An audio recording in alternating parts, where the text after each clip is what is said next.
Hummus সুফাহা, সাবধান, যারা আমার সাহাবাকে বোকা বলছে তারাই বোকা। কথা বলুন, আল্লাহ বোকা না বলে অন্যটা বলতে পারছে। কথা বলেন, কি বলছে? তারাই বোকা। আল্লাহ এটা নিয়ে কিয়ামত পর্যন্ত একটা মূলনীতি ঘোষণা করেছে। সেটা কি? সাহাবায়ে কেরামকে যে শব্দে গালি দিবে ওই শব্দ তাই। মুনাফিকরা সাহাবায়ে কেরামকে বোকা বলেছে, আল্লাহ হুবহু বলেছে তাই বোকা। তো কেউ যদি বলে সাহাবা খিয়ানতকারী, যে বলবে সে খিয়ানতকারী। কেউ যদি বলে সাহাবায়ে কেরাম স্বজনপ্রীতিকারী, তাহলে সেই স্বজনপ্রীতিকারী। কেউ যদি বলে আমার ফারুক রাদিয়াল্লাহু তাআলা আনহু ইসলাম ধর্ম গ্রহণের আগে জিনাকার ছিল, সেটা বলবে সেই জিনাকার। অর্থাৎ সাহাবায়ে কেরামকে যে শব্দে গালি দিবে, যে গালি দিবে সেই সেটা।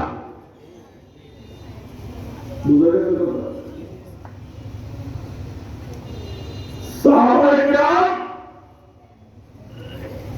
শুধু মুনাফিকরা সাহাবায়ে কেরামের সমালোচক ছিল না, নবীজিও অবাধ্য ছিল।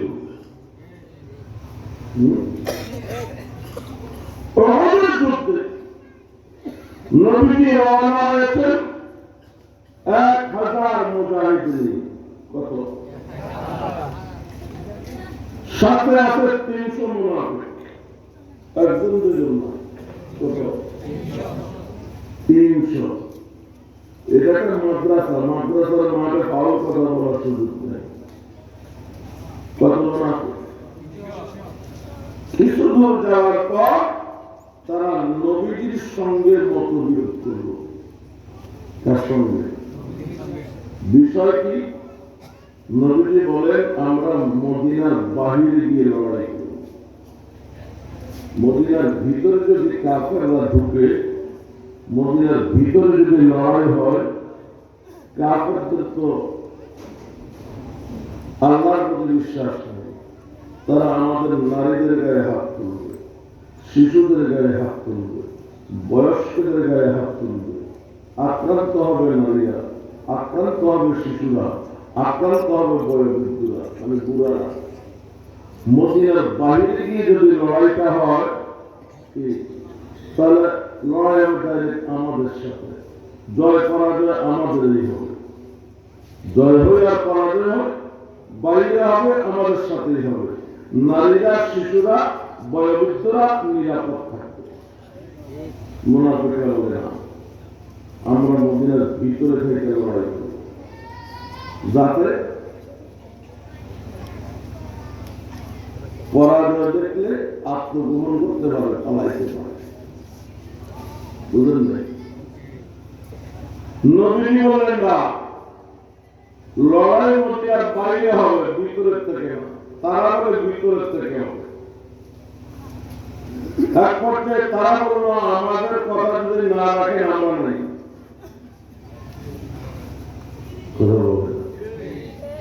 আমাদের কথা যদি না রাখেন আমরা নাই। তারা 300 জন নবীজির সঙ্গ ত্যাগ করে চলে আসে। কতজন? মুজাহিদ হলো 1000, কাফের হলো 3000। চলে আসলো 300, রইল 700। আচ্ছা, 1000 থেকে যদি 300 চলে যায়, বাকিদের মনোবল দুর্বল হয়ে যায় না? দুর্বল হওয়াটাই স্বাভাবিক। তবে ইমানদারদের ঈমান এত হালকা না। ইমানদারদের নবীর সঙ্গে আছে, ইমানদারদের ঈমান সর্বোচ্চ ঈমান। 300 500 আপত্তি নেই।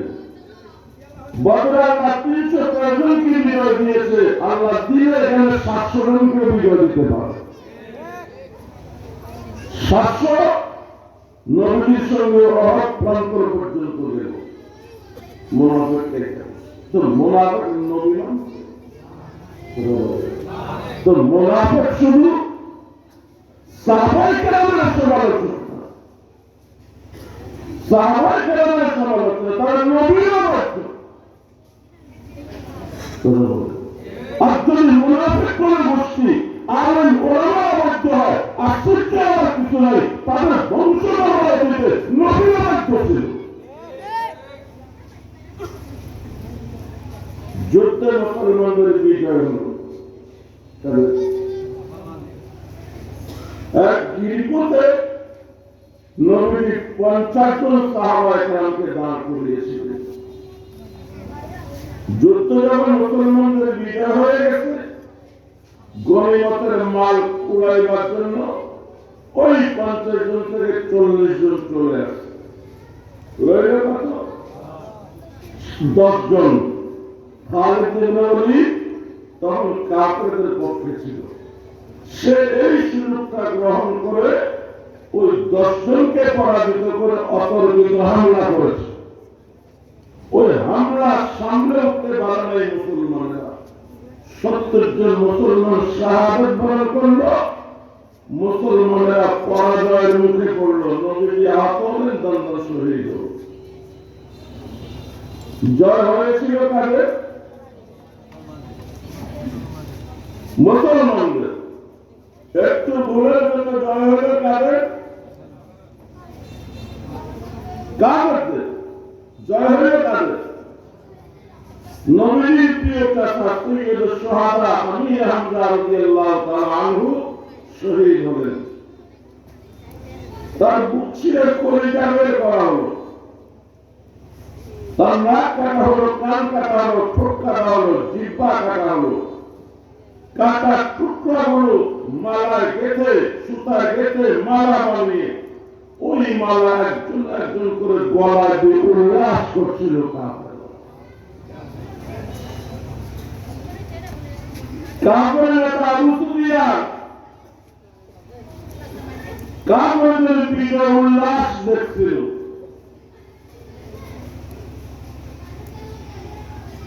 এক পর্যায়ে বলল, থামো, এই বিজয়ের কোন দাম নেই। কে বলল? আবু সুফিয়ান। সবাই থমকে গেল। কেন? আবু সুফিয়ান বলে, আমি জানতে চাই এই যুদ্ধে মুহাম্মদ মারা পড়ছে না জীবিত আছে? বলো জীবিত আছে। আবু বকর জীবিত, ওমর জীবিত, ওসমান জীবিত, আলী জীবিত, তালহা জুবাইর জীবিত, আব্দুর রহমান ইবনে আউফ জীবিত। বড় বড় সব জীবিত। এই বিজয় কি মানে? বদরে আমাদের মারা পড়েছে 70 জন। আমাদের মতো বড় নেতা সবগুলো ছিল নেতা। আমাদের 70 জন বদরে মারা পড়ছে, সব ছিল নেতা। আর আজকে আমরা বিজয় হয়েছি, 70 জন মরেছি, কিন্তু নেতা বলতে শুধু একজন, আর বাকি সব নেতা জীবিত। অর্থাৎ এই বিজয়ের কোন তাৎপর্য নেই। রাতের অন্ধকারে হঠাৎ হামলা করে এদেরকে শেষ করব, তবেই হবে চূড়ান্ত বিজয়। বুঝতে পারেন? কথাটা একজন সাহাবী শুনছে, শুনে এসে বলল, হুজুর যুদ্ধ শেষ হয়ে যায়, কাফেররা রাতের অন্ধকারে অতর্কিত হামলা চালাবার সম্ভাবনা আছে। আমি নিজের কানে শুনেছি। নবীজি বলেন, তুমি শুনেছ না তোমাকে কেউ বলেছে? সাহাবারা আমি নিজের কানে শুনেছি, কেউ বলে নাই। নবীজি বললেন, সবাইকে ডাকো। সাহাবায়ে কেরামকে বললেন, এই রিপোর্ট আছে আমার কাছে, গভীর রাতে অতর্কিত হামলা হতে পারে, আমরা কি হামলা মোকাবেলার জন্য প্রস্তুতি নেব, না যে যার মতো করে থাকবো? দিনে যুদ্ধ করে সবাই ক্লান্ত, এখন রাতের যুদ্ধের প্রস্তুতি নিবা, না সবাই নিজেকে নিজে সেভ করবা, সেদিন আত্মগোপন করবে? কি করবো? সবাই বললো, আমরা রাতের যুদ্ধের জন্য প্রস্তুত। নবী বললেন, আমি তোমাদেরকে রাতের যুদ্ধের অনুমতি দেব, একটা শর্ত আছে।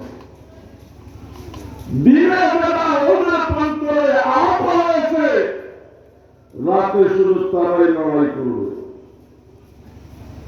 ওদের আহত হয় নাই, নিখুঁত আছে, অক্ষত আছে, এরা সবাই বিশ্রামে থাকবে। কথা উল্টা হয়ে গেল, কথা বলেন না। যারা অক্ষত আছে এরা লড়াই করবে, যারা আহত আছে এরা বিশ্রামে থাকবে। কিন্তু নবী বললেন না, নবী নিজেও আহত। দিনে নবী আহত হয়েছে না? নবী বললেন, যারা আহত তারাই রাতের লড়াই থাকবে, যারা দিনে অক্ষত ছিল, শরীরে কোনো আঁচ লাগে নাই, তারা সব বিশ্রামে থাকবে, তাদের একজনের সাথে থাকতে হবে। তৈরি হলো আহত মুজাহিদের 300। কত? 300 আহত তৈরি হলো। নবী এমনটা কেন বললেন? নবী বলেন, আহত বাঘ বেশি হিংস্র হয় সুস্থ বাঘের চেয়ে, আহত সিংহ বেশি হিংস্র হয় সুস্থ সিংহ থেকে। যারা জীবনে আহত হয়েছে তারা তো জীবনে মায়ের ছেড়ে দিয়েছে, এই পুলিশের শরবত পান করলাম। তারা আহত জীবনের মায়ের ছেড়ে দিয়েছে, এই পুলিশের শরবত পান করলাম। রাতের লড়াইতে তাদেরকে রাখা হবে, জীবনে কোনো মায়া থাকবে না। শাহাদাতের শরবত চূড়ান্ত পান করার জন্য জীবন ভর লড়াই করে যাবে। এই খবর আবু সুফিয়ানের কাছে গেল, যে নবীজি 300 তৈয়ার রেখেছেন রাতের লড়াই মোকাবেলার জন্য, সবাই আহত। আবু সুফিয়ান বুদ্ধি রাখে, শিক্ষিত মানুষ। সে বলে, ওই আহতদের সামনে দাঁড়ানো যাবে না, কারণ সব আহত মুজাহিদের জীবনে কোনো মায়া নাই। রাত্রে হামলা করে আমাদেরকে কচু কাটা করবে, যে যেভাবে পারো মক্কায় পালিয়ে যাও। এই আহত 300 জন মুজাহিদ 16 মাইল পর্যন্ত ধাওয়া করেছে কাফেরদেরকে। তারপরে নবীজি বলেন, থামো, 16 মাইল থেকে আবার ফিরে এসে মদিনায় হামলা করবে, এই সাহস আবু সুফিয়ান বাহিনীর নাই। চূড়ান্ত বিজয় ওহদে মুসলমানদেরই হয়েছে, মধ্যে সামরিক বিজয় তাদের হয়েছে। তো বলুন, মুনাফিকরা গাদ্দারি করেছে কার সাথে? নবীর সাথে। وَإِذَا لَقُوا الَّذِينَ آمَنُوا قَالُوا آمَنَّا। মুনাফিকদের সাথে যখন ঈমানদার দেখা হয়, আলহামদুলিল্লাহ, আমি ঈমানদার, আমরা ঈমানদার। وَإِذَا خَلَوْا إِلَى شَيَاطِينِهِمْ قَالُوا إِنَّا مَعَكُمْ।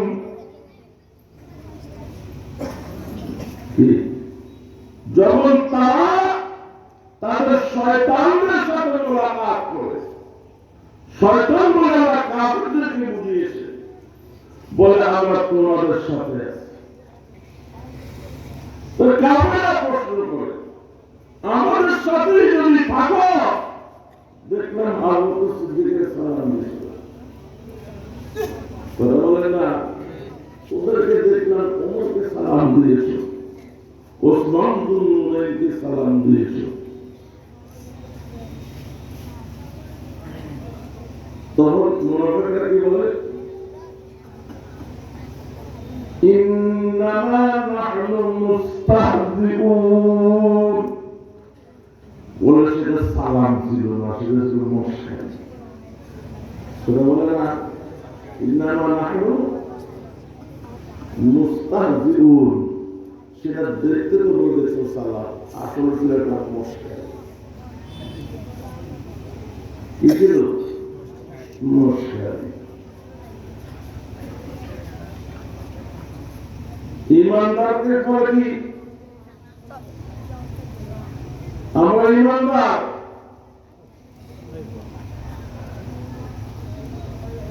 ভারতে জায়গা তোদের সাথে আছে, আমেরিকায় জায়গা তোদের সাথে আছে।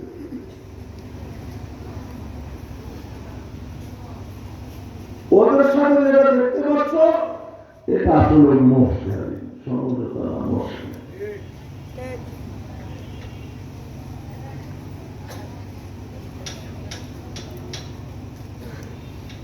মুনাফিকদের সবচেয়ে বড় চরিত্র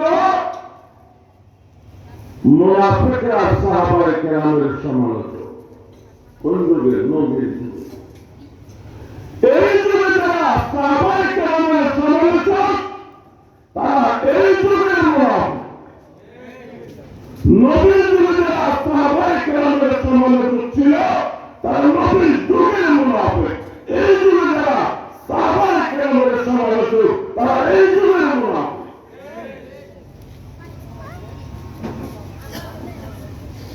নবী সাল্লাল্লাহু আলাইহি ওয়াসাল্লাম বলেন, যত মানুষ আমার কাছে মুসলমান হয়েছে, মুসলমান হওয়ার আগে আমাকে প্রশ্ন করেছে আমি কেমনে নবী। আমাকে কোন প্রশ্ন করার ছাড়া বিনা বাক্যে কেউ মুসলমান হয় নাই, শুধু একজন আবু বকর সিদ্দিক রাদিয়াল্লাহু তাআলা তাকে ইসলাম পেশ করেছি কোন প্রশ্ন ছাড়া, কোন আপত্তি ছাড়া আমার উপরে কালেমা শাহাদাত করে দিয়েছে। নবীর পরিবারের বন্ধু, নবী আর সিদ্দিকের মধ্যে যাতে পাগল করে বন্ধুত্ব নষ্ট হয়, এজন্য মুনাফিকরা সিদ্দিক আকবরের মেয়ে আমি আয়েশা সিদ্দিকা বিনতে সিদ্দিক আকবরের বিরুদ্ধে মিথ্যা অপবাদ দিয়েছে। মুনাফিকদের চরিত্র সাহাবায়ে কেরামকেও ছাড়ে নাই, নবীর বিবিকেও ছাড়ে নাই, নবীকেও ছাড়ে।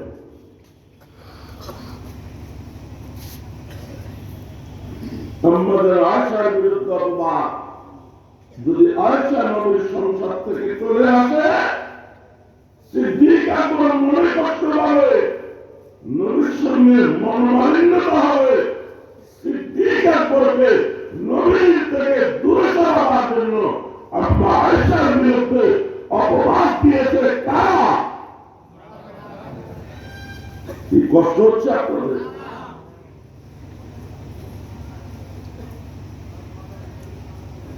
নবী ঘরে আসেন, আম্মা আয়েশা সালাম দেয়, নবী সালাম দেন না, চেহারা ঘুরে ফেলে। এই পাশে আয়েশা সালাম দেয়, চেহারা ঘুরে ফেলে, সালাম দেয় না। কয়েকবার যেমন এমন হয়েছে, আম্মা আয়েশা বলেন আমি তো জানি না কেন আপনি আমার সঙ্গে রাগ করেছেন, কথা বলেন না, সালামের উত্তর দেন না। একই কথা থাকবো, সালাম কেন বলে না, কথা বলে না, কি করে সম্ভব? আমি কি আমার বাবার বাড়িতে চলে যাব? নবী হ্যাঁ বলেন নাই, না বলেন নাই, নীরব রইলেন। নবীর নীরবতাকে অনুমতি মনে করে আমরা আয়েশা চলে গেলেন বাড়িতে। যা দেখেন, ভাবলেন যে ওনাদের কাছ থেকে জানবো কত নাকি, নবী কেন মনে করে না বাবা কিছু জানে কিনা আমার জানে যা দেখে সিদ্দিক আকবর এক জায়গায় বসে কোরআন কারীমের তেলাওয়াত করতেছে আর চোখের ঝরঝর ঝরঝর করে পানি পড়তেছে। আরেক জায়গায় বসে আয়েশার আম্মা কোরআন তেলাওয়াত করতেছে আর কাঁদতেছে। তাদেরকে কান্নারত দেখে আয়েশা বলল, ওখানে উনি না, এখানে এরা কাঁদছে, ঘটনা কি? কান্নারত অবস্থায় মা বাবাকে বিরক্ত করা ঠিক হবে না। আম্মা আয়েশা নির্জন জায়গায় বসে ইবাদত বন্দেগী লিপ্ত। নবীর রাতে মা বাবার কন্ট্রোল, আম্মা আয়েশার শরীরে জ্বর এসে গেছে, একা হাঁটতে চলতে পারে না। তাদের ঘরে একজন মহিলা কাজ করত, উম্মে মিস্তাহ। উম্মে মিস্তাহ সে ধরে ধরে বাথরুমে নিত আনত। একবার বাথরুম থেকে আসার সময় আম্মা আয়েশা পড়ে গেল, এতটাই দুর্বল হাঁটতে পারে না, পড়ে গেল। তখন উম্মে মিস্তাহ তার ছেলে মিস্তাহকে বকাবকি শুরু করল। মিস্তাহ একজন খাঁটি মুমিন, সিদ্দিক আকবরের রক্তে তার সংসার চলত। মিস্তাহ হলো এই মহিলার ছেলে। মুনাফিকদের সাথে মাঝে মধ্যে কিছু মুমিনরা ধোঁকায় পড়ে যায়। এটা মুমিন হলেও তাহলে হচ্ছে মুনাফিক।